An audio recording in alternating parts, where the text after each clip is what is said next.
오늘은 그 예수님의 재림을 대비해서 예수님 분명히 다시 오십니다. 분명히 다시 오실 재림을 대비해서 여러분이 일독서에 읽으신 데살로니가 후서의 사도 바울이 설명한 우리 재림, 예수님이 다시 오시면 언제 오시나, 어떻게 오시나, 그리고 또 우리는 뭘 대비해야 되나, 그거 우리 은혜 받겠습니다. 제가 어느 영화를 봤는데요. 어느 노예였다가 군인이 된 사람이 있어요.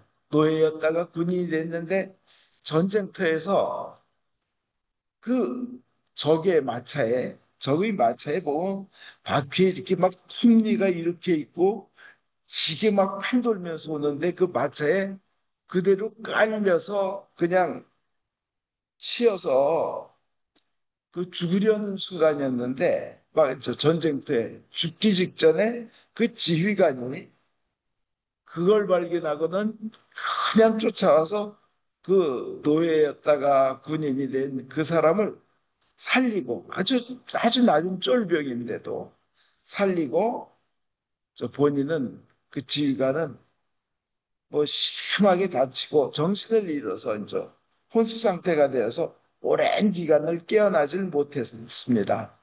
그러다가 결국은 살아났어요. 많이 다쳤고 심했어요. 그런데 그 쫄병, 그 노예 출신의 군인이 그 지휘관, 그 장교 보고 주님이 나를 살리셨습니다. 그래서 저는 주님을 위해서 my Lord죠. 생명을 바쳐야 합니다. 근데 이제 이 지휘관이었던 이보다는 다 봐라. 그래도 이 쫄병 군인은 끝까지 쫓아오면서 저는 주인님이 저를 살리셨습니다. 끝까지 주인님을 위해 살겠습니다. 이러고는 결국 그 장교 출신 그 주인 장교와 함께 정말 아무도 이룰 수 없다고 하는 어떤 일을 그 또 장교가 크게 이루고 싶어 했던 그 일을 같이 이루어냅니다. 끝까지 함께함으로써. 그래서 저는 이것이 예수님에 대한 우리의 신자의 자세가 저래야 되지 않나. 이 노예 출신 군인이 말한 것처럼 주인님이 저를 살리셨습니다. 그래서 저는 죽을 때까지 주인님을 위해 생명을 바쳐야 합니다. 주님을 위해 살아야 합니다. 이렇게 고백하는데 저희도 예수님께서 우리를 위해 생명을 바쳐가지고 우리를 살려줬기 때문에 우리도 주님께 끝까지 생명을 바치며 사는 것이 진정한 신자의 태도인 줄 믿습니다. 구원받은 신자의 태도입니다. 오늘 일독서에 보면 그 데살로니가 후서인데요. 이 데살로니가 교회에 다 그런 결단의 문제들이 생깁니다. 데살로니가 교회는 아주 좋은 교회였어요. 짧은 전도 기간에 세워졌고 박해도 견디고 신앙도 지켜왔으며 박해도요. 주변에 그 짧은 기간에 세워진 교회 치고는 아주 주변의 여러 교회에 그 아주 본이 되었습니다. 모본이. 그리고 병자와 굶주린 자를 돕고 자선 행위가 아주 많았습니다. 그리고 박해 중에도 복음을 열심히 아주 전파했습니다. 아주 박해 받으면서. 그래서 마케도니아와 아가야 그, 그 근처에 아주 좋은 믿는 자의 본이 된 교회입니다. 근데 그들은 또 우상을 과감히 버렸어요. 우상을 버리고 하나님께로 돌아왔습니다. 근데 이 데살로니가 교회의 특징이 뭐냐면 이 하여튼 성경에서 그 빌립보 교회만큼이나 가장 아름다운 교회이기도 한데 이 데살로니가 교회의 특징이 뭐냐면 예수님이 재림하신다. 예수님이 재림하신다. 예수님이 곧 오신다. 예수님은 반드시 오신다. 이 믿음을 가지고 있었습니다. 근데 예수님이 곧 오실 거니까 끝까지 조금만 우리가 참으면 다시 오실 주님을 맞이하면서 우리 그냥 영광 가운데 그 주님의 영광을 같이 누리게 될 것이라는 이 믿음이었어요. 예수님이 부활하셨으니까 우리도 죽음도 이겨내리라는 그 마음이었습니다. 그 아름다운 교회 때 그만큼 또 재림, 다시 오심, 곧 오심 여기에 포커스를 맞추다 보니까 문제점이 생기는 거예요. 예수님이 다시 온다는 말은 우리말로 쉽게 세상 말로는 종말 아니에요, 종말. 심판이 곧 다가왔다는 얘기 아니에요. 그죠? 그러니까 선한 일도 하고 착한 일도 하는 대신, 아니, 이제 조금 있다 예수님 오실 텐데 일하면 뭐해? 하며 빈둥거리며 노는 사람들이 생겼습니다. 빨리 예수님만 오십시오. 오시기만 하십시오. 근데 아직 2000년이 넘도록 안 오셨죠. 근데 놀고 먹는 사람들이 있고요. 또 하나, 예수님이 재림하셔서 다시 오실 때 살아 있어야 되는데 내 사랑하는 가족이 이미 죽었어. 죽었어. 그러니까 가슴 아픈 거예요. 예수님이 오실 때 살아 있어야 다시 그냥 하늘에 뭐 어떻게 되고 할 텐데 그 죽어서 그들 눈에는 저 죽어 없어진 거로 보이는 거죠. 그리고 어떤 사람들은 이미 예수님이 재림하셨어. 그냥 기다려봐야 소용없어. 이미 다 끝난 사건이야. 이렇게 주장하는 사람들이 있었어요. 그리고 또 어떤 사람들은 그 심판을 강조하며 두려움을 조장했습니다. 근데 이런 그 예수님의 재림은요, 그때부터 지금까지 2000년 동안 반복해 온 일입니다, 여러분.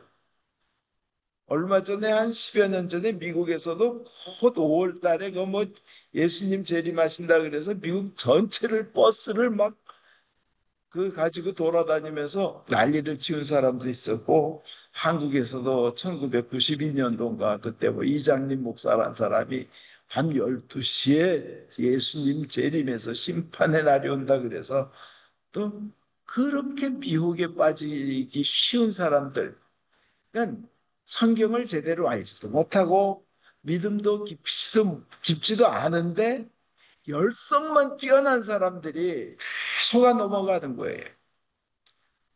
우리가 이런 그 예수님의 재림할 때 재림에 대해서 속지 않기 위해서 오늘 데살로니가 후서를 중심으로 여러분이 읽은 일독서를 중심으로 반드시 알아야 될 것이 세 가지가 있습니다. 우리가 그 재림에 대해서 꼭 기억해야 될 게 세 가지가 있어요. 첫째, 오늘 여러분 일독서에 봤듯이 배교가 일어난다는 거예요. 먼저 사람들이 제가 빨간색으로 해놨는데 하나님을 배반한다는 거예요.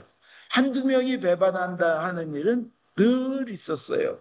그렇지만 큰 단체 자체가, 큰 기독교, 큰 교단 자체가 통째로 배교하는 그런 일들이 일어날 겁니다.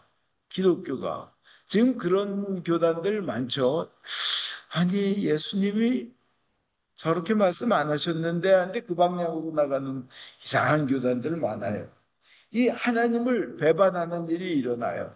성경을 통째로 배반하는 일이 일어나요. 그래서 입으로는 이것은 주님의 말씀입니다. 그러면 뭐 하나님께 감사합니다. 뭐 이것은 주님의 말씀입니다. 뭐 주님의 말씀, 하나님의 말씀이라고 하면서 그걸 입으로는 그러는데 성경을 그렇게 자기네들이 고백해 놓고 그걸 따르지 않는 거예요. 그 하나님 배반하는 겁니다. 그런 배반이 일어나요. 교회 안에서 이제 심지어는 예수 없어도 구원받는다. 예수 없어도 뭐 구원받는다. 교회를 다니면서 예수의 제자라고 하면서 신자라고 하면서 예수 없어도 구원받는다.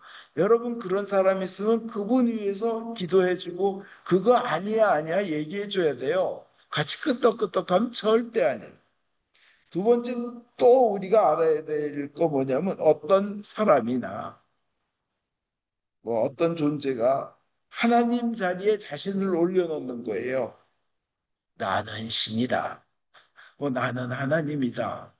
나는 재림 예수다. 나는 뭐 하나님의 그 뭐예요? 그 전하는 전권을 뭐 받았다. 뭐 그래놓고 슬쩍 자기가 영광을 받습니다. 지금 한국에도 뭐 굉장히 이단이 많잖아요.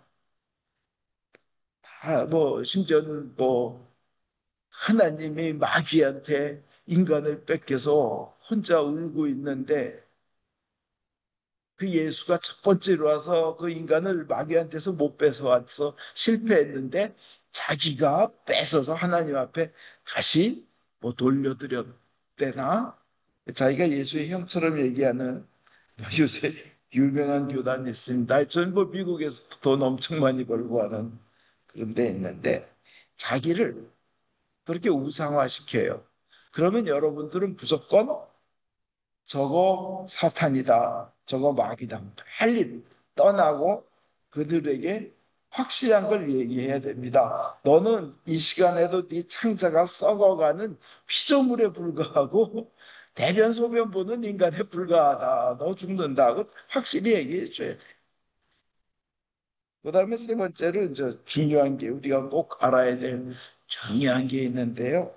그 재림, 우주의 종말, 심판은요. 예수님이 뭐라 그러셨냐면 마태복음 24장 36절에 이게 제일 중요해요.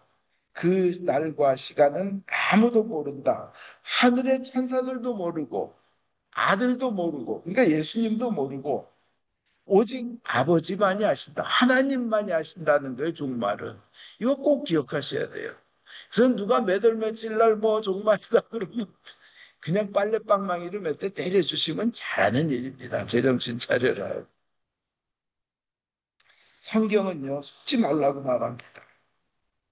그 어떤 사람 나는 직접 들었다. 직통 계시를 받았다고 얼마 전에 어떤 한국 여자가 미국 와가지고 막 백악관 앞에서 소리 지르고 사람 끌고 다니면서 난동을 피운 적이 있는데 그로부터 10년이 지나도 아무 일도 없잖아요. 절대 넘어가면 안 됩니다. 오로지 성경 말씀만 봐야 됩니다. 근데 사람들이 왜 끌려가냐? 참 자극적이거든요. 와, 그냥 나 지금 살면서 아쉬워 죽겠는데 불안해 죽겠고 앞날은 깜깜하고 때로는 뭐 좀 화끈한 거 좀 있었으면 좋겠는데 그래서 그거 그러니까 진리라면 확 거기에 빠지고 싶은데 그런 사람들한테 이제 그렇게 큰 내일모레 종말이다 막 심판이 온다 그러는데 거기 확 빠져서 막 이러는 건데 우리는 그거 조심해야 돼요. 조심해야 돼요. 성경 말씀을 따라야 됩니다. 오늘 여러분들이 읽으신 그 데살로니가 후서 거기 보면 그 앞절에 2장 5절에요. 이런 구절이 있어요. 여러분에게 이 말을 여러 번 했는데 기억하지 못합니까? 하는 구절이 있어요. 비옥에 넘어가지 말라고 여러 번. 내가 전한 그 복음, 그것만이 진리니까 사도 바울이 그래요. 내가 전한 그것만이 진리니까 그것만 따르지 딴 거 따르지 마라. 아까 그 제가 말씀드린 그 문제점들 있잖아요. 데살로니가 교회의 문제점들. 그 사람들, 그 문제 일으킨 사람들과 거기 있는 사람들한테 얘기하는 거예요. 그건 미혹 당하지도 말고 내가 그렇게 얘기했는데 여러분 왜 모르십니까? 하는 구절이 있어요. 근데 여러분 왜 그렇게 미혹에 빠지는지 아세요? 여러분이나 저나 물론 우선 자기 욕심이 강해서 그랬습니다. 자기 욕심이 강해서 주님의 말씀을 따르는 것보다. 근데 그보다 더 중요한 거는 뭐 같은 맥락이지만 자기가 듣고 싶은 것만 들어서 그래요. 말세가 다가오면 사람들이 자기 귀에 듣기 좋은 소리 하는 사람만 모아다 놓고 설교를 듣고 즐겁다, 은혜롭다, 신난다 뭐 진짜 중요한 걸 놓친다는 거예요. 이유는 유혹에 빠지는 이유는 뭐예요? 자기가 듣고 싶은 것만 들어서 그렇습니다. 성경을 들어야 됩니다. 그리고 자기가 듣고 싶은 것만 들으면 그 결과 뭔지 아세요? 심판입니다. 심판에. 그리고 돌이킬 수 없는 후회만 남는 겁니다. 여러분, 의사가요, 여러분 병이 있다고 말하는데 환자가요, 자기가 듣고 싶은 것만 들으면 어떻게 돼요? 병이 악화됩니다. 참된 약은요, 이 신약과 구약, 이게 진리인 거예요. 자기 마음이 내키지 않아도 성경을 따라야 됩니다. 그럼 우리는 뭘 해야 되는지 꼭 알아야 될 거 세 가지 말씀드렸죠. 꼭 알아야, 우리가 해야 될 건 그럼 뭐냐? 첫째는 우리 마음속에 예수님만이 나의 구원자다. 예수님만이 구원자라고 그걸 고백하고 믿어야 됩니다. 딴 사람한테도 그렇게 전해야 돼요. 딴 건 다 물러나도 그거는 뒤로 물러날 수가 없어요. 뒤로 물러나는 거 제스처 취하려고 보니까 여기 이거 여러분 안 보이시면 계단이 이렇게 돼 있어요. 하마터면 뒤로 떨어질 뻔했네. 근데 뒤로 물러나서는 안 됩니다. 그 예수 믿는다고 하면서요. 십자라는 사람들이 예수 안 믿어도 구원받는다는 사람들이 있어요. 그럼 예수님께서 저는 지금 신자들 교회 안에 있는 신자들한테 얘기하는 거예요. 교회 밖에나 예수님 오기 전 사람들에 대해서는 얘기하는 거 아닙니다. 예수님 오기 전 사람들도 예수님 몰랐을 텐데 하는데도 구원받은 사람이 있어요. 성경에 보세요. 모세, 엘리야, 에녹. 엘리야, 에녹은 하나님이 데려가셨어요. 그 사람들이 예수님 이름으로 뭐 세례받았다 이런 말 없지만 모세도 보세요. 뭐 예수님 이름으로 예수님 믿고 세례받았다는 말 없지만 변화산상에 나타나서 엘리야와 함께 예수님하고 대화하고 있는데 모세는 예수님보다 한 1500년, 1400년 전분이고 엘리야는 한 800년 전분이에요. 시간을 초월해서 아직도 살아있음을 변화산상에서 보여주신 겁니다. 제가 지금 드리는 말씀은 예수님 이전이나 예수님을 들을 기회가 없었던 사람들을 대상으로 한 게 아니라 교회 안에서 신자라고 하면서 예수님 없어도 구원받지 않을까 하는 생각을 하는 사람들에게 드리는 말씀입니다. 그런 말을 만약 신자라 분들이 하면 아직 좀 더 배우고 좀 더 기도하고 좀 더 묵상해야 된다는 겁니다. 예수님이 그 말을 들으면요. 신자라는 사람이 세례까지 받고 영성체도 않는 사람이 예수님 없어도 구원받는다. 만약 그러고 있으면요. 예수님 그러실 거예요. 너 그런 소리 하라고 내가 그렇게 피 흘리고 등껍질이 벗겨지는 고통 당하고 너 그런 소리 하라고 내가 그렇게 벗겨지고 수모와 치욕을 당한 줄 아니? 아마 예수님께서 그러실 거예요. 그렇게 너희 죽음과 영원한 고통을 막아주려고 널 구하려고 내가 그냥 대못을 박히면서 피 흘려가면서 십자가에 달려서 그 외마디 고통을 하면서 내가 너를 위해서 죽어가면서 그 고통받았는데 넌 신자라 그러면서 그런 소리를 하니 넌 내 죽음을 어떻게 하는 거니? 아마 이러실 거예요. 그러면서 네가 내 제자냐? 정말 그리스도이냐면 굉장히 슬퍼하실 겁니다. 실망하실 겁니다. 또 예수님이 말씀하실 거예요. 너 진정 내가 말하는 그 하늘나라, 하느님 나라. 오늘 복음에도 저 세상이라고 예수님이 표현하셨잖아요. 죽지도 않는 그 나라. 또 예수님이 너 말씀하실 때 정말 영원한 생명을 얻고 싶니? 너 정말 영원히 살고 싶니? 정말 네가 하나님 나라를 가고 싶고 구원을 얻고 싶니? 물어보신 거예요. 그렇다면 나를 믿어라. 내 그 십자가의 죽음을 헛되게 만들지 마라. 그리고 나를 거짓말쟁이로 만들지 말아라. 내가 분명히 말한다. 예수님 그러실 거예요. 날 통하지 않고는 아버지께로 올 자가 없느니라 하고 내가 분명히 얘기했다. 아버지의 나라, 천국, 하느님 나라는 아버지 하나님이 계신 곳인데 그 천국에 하나님 아버지가 계신데 나를 통하지 않으면 하나님께 못 가, 천국에 못 가. 내가 분명히 얘기했어. 내가 길이요 진리요 생명이다. 나를 통하지 않고는 하나님께로 가지 못한다고 내가 얘기할 때 왜 나를 거짓말쟁이로 만드니? 그러실 거예요. 슬퍼하실 겁니다. 그래서 사도행전 4장 12절에 사도 베드로가 고백한 것처럼 다른 이로서는 구원을 얻을 수 없나니 천하 인간의 구원을 얻을 만한 다른 이름을 우리에게 주신 일이 없음이라 이렇게 고백해야 돼요. 예수님만이 구원자라고. 그렇게 고백하면 예수님이 제공해 주신 천국을 갑니다. 거긴 너무나 귀하고 좋은 곳이기 때문에 절대 놓쳐서는 안 돼요. 인생에 하나 꼭 붙잡아야 될 거 있다면 그 천국 가는 일이에요. 그죠? 반드시 가야만 됩니다. 근데 오늘 복음에 말씀하신 저 세상, 그 내세, 다음 세상에 있을 일은 이 세상의 일과는 전혀 다릅니다. 저는 오늘 생각하면서 하나님은 시간도 만드신 분이기 때문에 하나님께는 과거와 현재와 미래가 없어요. 4차원, 5차원 다 하나님이 만드실 거예요. 우린 근데 한 번 지나갔으면 과거로 못 가잖아요. 근데 그 모든 시간도 만드신 분인데 그걸 만드신 예수님이 저 세상 일은 이 세상 일과 전혀 다르다 그럽니다. 근데 그 저 세상에 들어가려면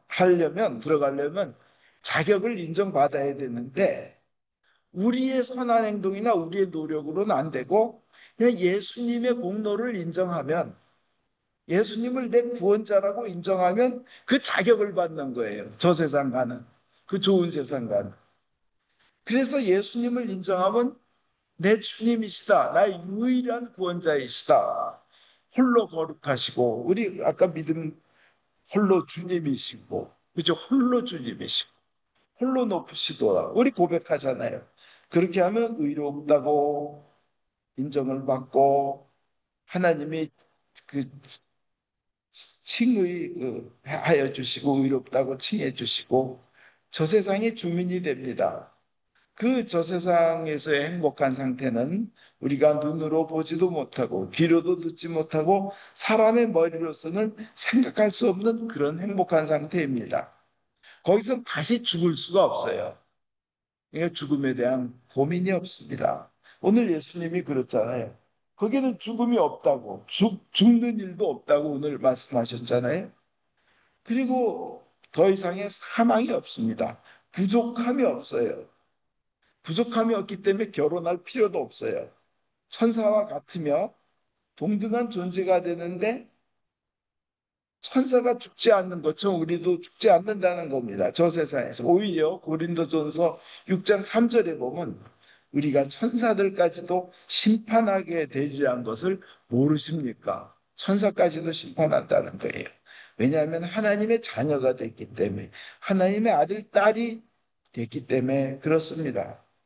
그들은 저 세상에서 살 자격을 얻은 사람들, 즉 예수를 나의 유일한 구원자라고 고백한 사람들은 죽었다가 다시 살아난 사람들이기 때문에 하나님의 자녀가 된다고 말씀하십니다. 죽어도 삽니다. 부활합니다. 그리고 영원히 삽니다. 아주 벅찬 기쁨 속에 삽니다. 이게 복음입니다. 이게 굿뉴스예요. 나이 들면 아프고 죽잖아요. 그러나 그 죽음이 다가 아니라는 겁니다. 누구에게나 반드시 죽음이 다가옵니다. 근데 그 죽음이 다가 아니라는 거예요. 오히려 그것은 조그만 과정일 뿐이며 가장 막강한 힘을 가진 세력도 아니라는 거예요. 죽음은 최고의 막강한 힘을 가진 것도 아니에요. 세상엔 죽음이 제일 센 세력인 줄 알아요. 꽃도 죽고 코끼리도 죽고 뭐 사자도 죽고 아름다운 사람도 죽고 그런데 그게 제일 죽음이 센 세력인 줄 알지만 더 큰 힘, 그보다 훨씬 더 큰 힘, 부활의 힘이 우리 신자에게 있다는 겁니다. 이것이 복음이고 우리 신앙의 핵심입니다. 이것이 바로 우리에게 예수님께서 주신 가장 크신 큰 선물인 거예요. 그래서 그렇게 큰 선물을 주셨기 때문에 영원히 산다, 부활한다. 이 선물을 주셨기 때문에 우리의 구원자는 그 큰 선물을 받은 우리는 예수님밖에 없습니다. 아까 그 영화의 노예처럼 당신이 나를 살려주셨으니 나도 당신을 위해 살겠습니다. 이렇게 예수님께 고백해야 되는 겁니다. 예수님이 말씀하셔요. 내가 인도하는 나의 천국은 나 예수만이 구원자라고 고백하는 사람만 오는 곳이다. 내 사람만 나는 필요하다. 예수님이 이렇게 말씀하시. 내가 그런 사람을 능력 주고 축복한다. 근데 그렇지 않은 사람은 에이, 어디 벌이 있겠어. 그런데 성경은 분명히 얘기해요. 마가복음 16장 16절에 믿지 않는 사람은 죄인으로 단정받을 것이다. 요한복음 3장 36절에 믿지 않는 사람은 생명을 얻기는커녕 오히려 하나님의 영원한 분노를 사게 될 것이다. 하나님의 영원한 분노 정말 무섭습니다. 단어만 들어도 무섭습니다. 오늘 데살로니가 후서에도 분명히 나와 있습니다. 복음을 믿지 않는 자는 주님께서 불꽃 가운데 나타나셔서 이제 데살로니가 후서 1장 8절입니다. 하나님을 거부한 자들과 예수님의 복음을 받아들이지 않은 자들을 처벌하실 것입니다. 그들은 주님 앞에서 쫓겨나 영원히 멸망하는 벌을 받는다는, 그들은 진리를 받아들이지 않았기 때문에 구원을 얻지 못한다는 거예요. 진리가 뭐예요? 예수님이 우리의 구원자다, 영원히 산다. 이게 가장 큰 진리예요. 인간에게 주신. 데살로니가후서 3장 14절에 이 편지에 적어 보내는 말에 복종하지 않는 사람이 있거든. 그러니까 예수님이 유일한 구원자이고 그를 복음의 그 구원자로 받아들이지 않는 사람들이요. 그런 사람들이에요. 그 사람을 지목하여 사귀지 마십시오. 부끄러움을 주십시오 하는 거예요. 그리고 그러나 원수처럼 여기지는 말고 형제처럼 타이르기는 하라는 겁니다. 그게 이제 어떻게 살아야 될까? 첫 번째예요. 예수님을 구원자로 고백하는 거예요. 두 번째로는 일하면서 성실하게 살아야 한다고 사도 바울은 얘기합니다. 재림이 언제 다가오든 열심히 일해서 제 힘으로 먹으십시오. 그 재림하면서 일 안 하고 빈둥거리지 말고 일하라는 거. 그다음에 기뻐하며 기도하며 감사하며 살아라고 데살로니가 전서 얘기합니다. 그 데살로니가 뭐라고 돼 있냐면 예수님이 재림하시는 날 우선은 호령이 떨어집니다. 그 다음에 천사장 대천사가 부릅니다. 여러분 이름 부르시기 바랍니다. 여러분 이름을 불러요. 그 다음에 나팔 소리가 짱 빰빠밤 하고 납니다. 그때 주님이 재림하시고 이미 그 이전에 죽었던 사람들이 먼저 살아납니다. 이게 이제 사도 바울이 데살로니가전서 4장 16절에 말씀하시는 겁니다. 우리가 이미 죽었다 하더라도 예수님 재림하실 때 우리가 살아난다는 겁니다. 그러니까 기뻐하라는 겁니다. 하나님께서는 큰 우리가 상상할 수 없는 좋은 곳으로 크게 축복하시고 우리에게 세상에 우리 머리로서 도저히 상상할 수 없는 축복되고 귀한 걸 주시는 분이 하나님이십니다. 그래서 시편에도 우리가 크게 크게 좋은 소망을 품고 하나님께 입을 크게 열라고 그런 그 입 크게 열 만큼 채워주신다고 시편 81편 10절에 얘기하십니다. 그릇을 크게 준비하라는 거예요. 가능한 한 그 그릇을 많이 준비하라는 거예요. 복 받을 그릇을 준비한 만큼 받게 될 것입니다. 빵 5개와 고기 2마리로 5천 명 먹이시고도 12광주리가 남았잖아요. 우리에게 풍성하고 차고 넘치게 베풀기를 원하시는 하나님, 그 하나님만을 믿고 여러분과 모든 축복 받으시기를 그러면서 감사하며 사시기를 주 예수 그리스도 이름으로 축원드립니다.